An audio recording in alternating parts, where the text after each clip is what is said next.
politik bakışın sermaye, üretim ve dağıtım gibi alanlara bakışı sizce günümüzdeki durumu açıklamak için yeterli mi?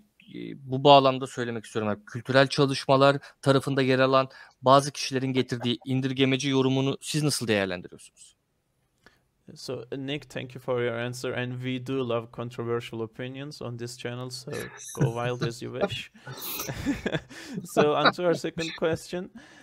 Do you think the political economy's view of capital, production, and distribution is sufficient to explain the current situation? How do you evaluate the reductionist interpretation brought by some people on the cultural studies side?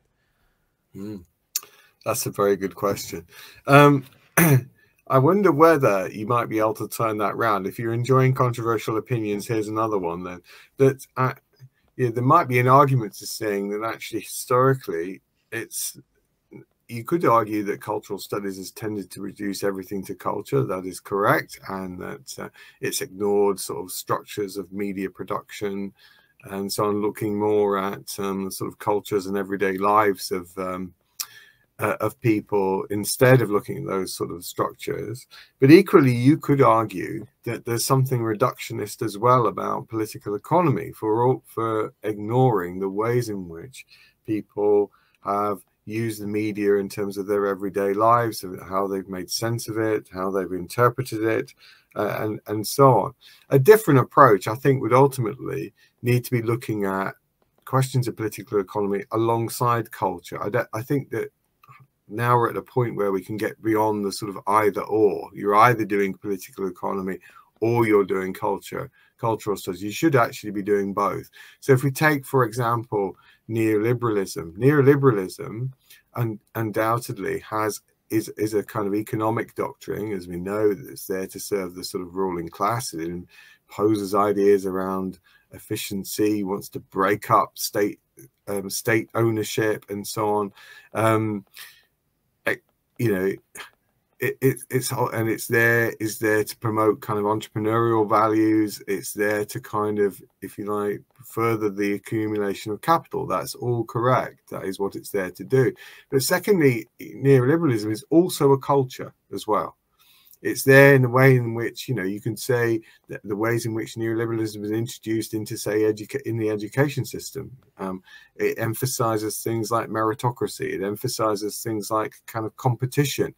It emphasizes things about learning so you can get a job later on. Any kind of value that education might have over and above this sort of fairly limited efficiency criteria gets kind of driven out by those sorts of things. Okay, that's just a very brief example. So I think that we need to move beyond this sort of dichotomy between political economy and the interesting culture and think about the two things together. Evet, şimdi öncelikle çok güzel bir soru sordunuz, o yüzden teşekkür ediyorum ve ben Nick hocamızı biraz daha konuşmaya teşvik etmek için biz tartışmalı görüşlere bu konuda bu kanalda bayılıyoruz dedim. Gerçekten de öyle çünkü. Ve o da size bir tane daha tartışmalı görüş vereyim öyleyse dedim. Tarihsel olarak kültürel çalışmalar her şeyi bir kültürel değere indirgemeye çalıştığı ve onları yapılar yerine incelemektense dediğim gibi indirgemeci bir şekilde yaklaştığı için belli başlı hatalara düştüler kesinlikle, ama ekonomi politiğin de indirgemeci yaklaşımları var. İndirgemeci bir şekilde yaklaştığı konu başlıkları var. Mesela ekonomiyi nasıl yorumladıkları, her şeyi ekonomiye bağlamaları çalışmaları da aslında temel bir indirgeme yaklaşımıdır. Ve bence artık sorulması gereken soru, ekonomi politiği kültür çalışmalarıyla beraber nasıl yürütebiliriz ya da kültür çalışmalarını ekonomi politikle beraber nasıl yürütebiliriz diye düşünmeliyiz. Çünkü neoliberalizmi örnek alalım. Hani esasen bir ekonomik doktrin, doğru muyum? Fakat çalışan grubu etkiliyor, verimliliğin altını çiziyor, devlet sahipliği sorularını yöneltiyor, girişimciliği teşvik ediyor ve bireylerin kapital ele geçirmesini, ellerinde para bulundurmasını kısaca teşvik eden bir ideoloji. Fakat saydığım şeylerden ötürü aynı zamanda bir kültür de. Mesela bu kültürün başka bir alana uygulandığından örnek vereyim size. Neoliberal bir eğitim sistemi. Çünkü günümüzde de bunun yansımalarını görüyoruz. Hani sınıfın içindeki bir bireyin diğerlerinden daha bir şeyleri daha iyi elde edebilmesini ve öğrenme rekabeti ortaya çıkarıyor ve yarattığı şey de esasen nedir? Bir öğrenme rekabetidir. Bir meritokrasidir.